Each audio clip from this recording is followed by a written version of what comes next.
Kailan ka nagpo-fall sa guy? Sa first thought o sa second thought? Second. Saan? Oh yeah, daddy. What's up mga Skynam? Ito nga pala ang paborito nyong Tio, si Tio Bry. At syempre nandito tayo ngayon sa B2B Car Show. At bilang paborito nyong Tio, meron na naman akong bagong alay sa inyo. Kamukha ni Maha Salvador, mga kaibigan. Pangalan niya ay Abby. He love how I ride it. Hop on a dick, I made him get excited. It's pussy off limits for lame niggas. You fuck me like you got some pain in you. Can't go. Si Abby, ilang taon na? 23. 23! Nako, so pwede na. Okay, Abby, single taken. Single. So walang magpapabura ng video. Wala naman. Yan. Nanay na magpapabura, meron wala? Wala. Yan. So Abby, may question lang ako. Pwede ka bang contentin? Contentin. Yes. Ano pang hinihintay natin? Contentin na yan. First question, Abby. Bakit nag-cheat ang babae? Siguro kasi hindi naaalagaan ng maayos ng lalaki. Hindi naalagaan in what way? Paano? Like example? Siguro hindi nabibigay mga gusto or cold, ganon. Or pwede rin mahilig sa babae yung jowa niya. So ayaw mo na mahilig sa babae? Siyempre, sino bang may gusto? Halimbawa, pogi. Siyempre, lapitin ng babae yun. Ayaw mo. Okay lang, basta wag siyang lalapit. Okay lang lapitin siya, wag lang siyang lalapit sa girl. Sabi mo, alaga. Ano pa yung mga ibang alaga na importante sa'yo? Siguro yung nag-a-update, ganon. Tapos, alam yung love language mo. Ayun. Yan, simple lang. May mga nagtatanong na kumain ka na ba? Liga dito, kainin kita. Ay, sorry. Ganon. Iba. Okay. So, next question tayo. Anong unang pinapansin mo sa lalaki when it comes to looks or sa suot or whatever?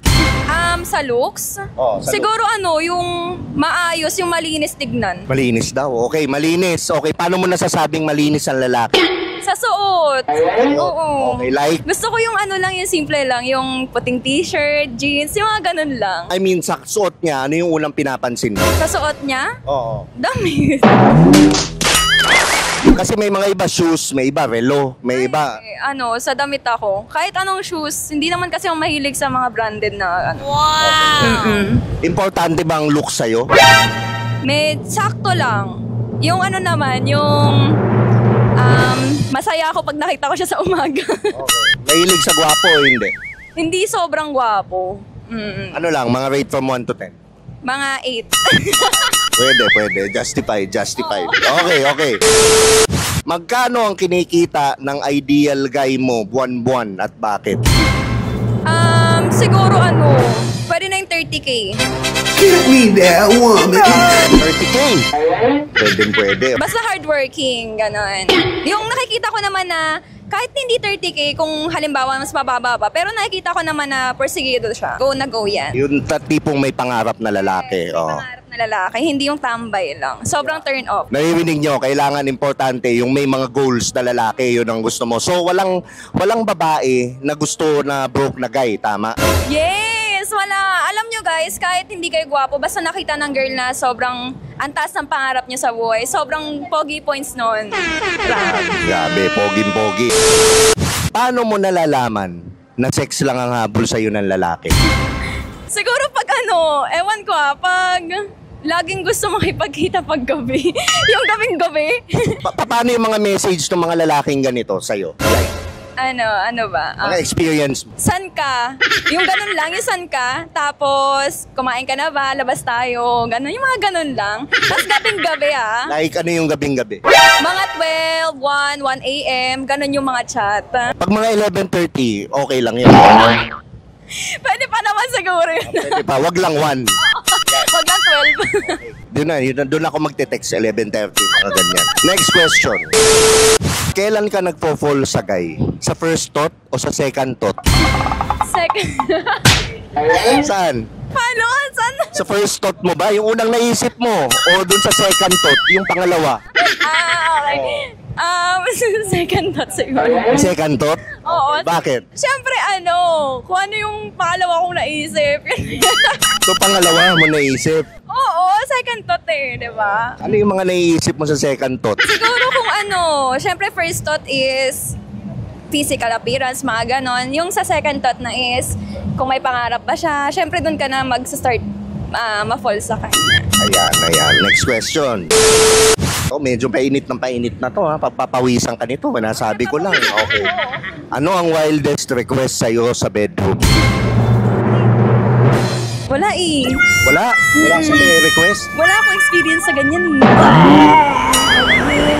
Ay, wala ka experience? Parehas tayo. Nagkakasundo tayo dyan. Oo, ako din. Medyo matagal-tagal na din. Talaga. Last ko mga 5 years ago pa. Ulul! Sinungaling! Hindi ka ganda lalaki! Baka tumahol ka na, no? Grabe. Wala na. So, next question tayo. What's your favorite position?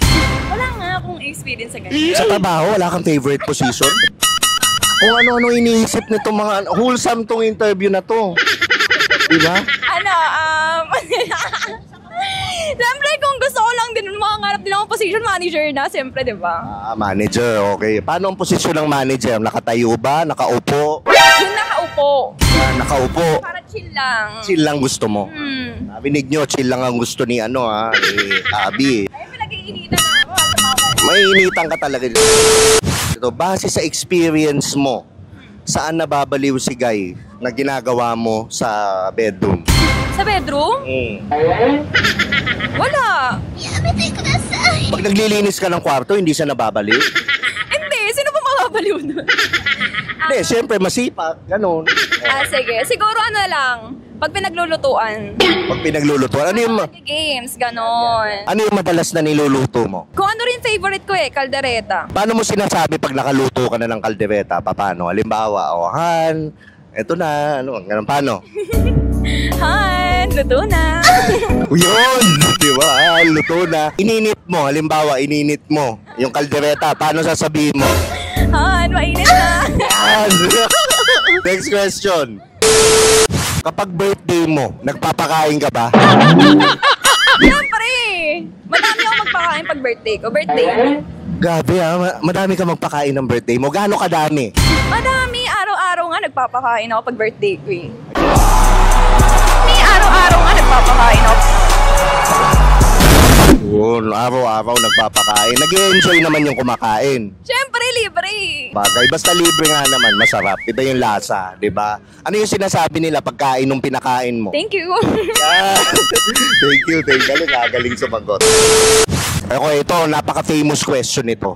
Tito o fuckboy? Tito. Excellent! Bakit tito? Mas gusto ko na mas matanda sa akin. When you say tito, ilang taon to? Ano yung sagad na edad na tanda? Siguro 35. Paano yung 40? Hindi na. Pananay ko na yun patatay ko na.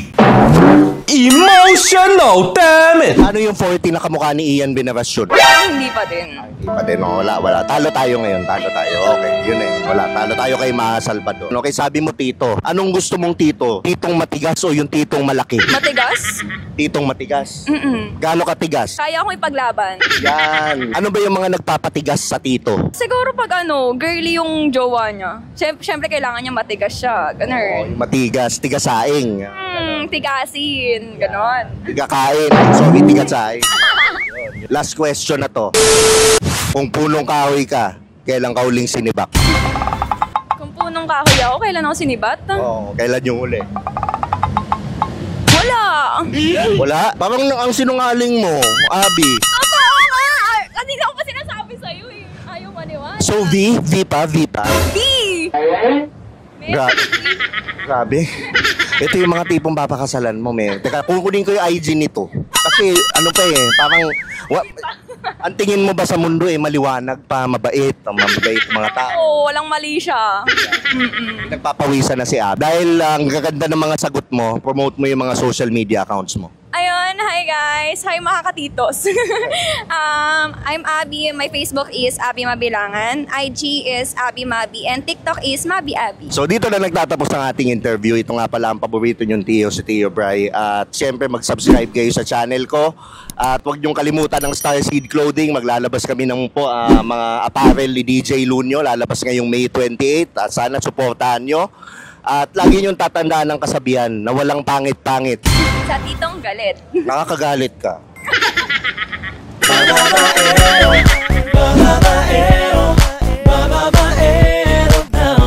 Babaero daw ako. Sinong may sabi Mapakating labi, di naman totoo. That's bullshit, man.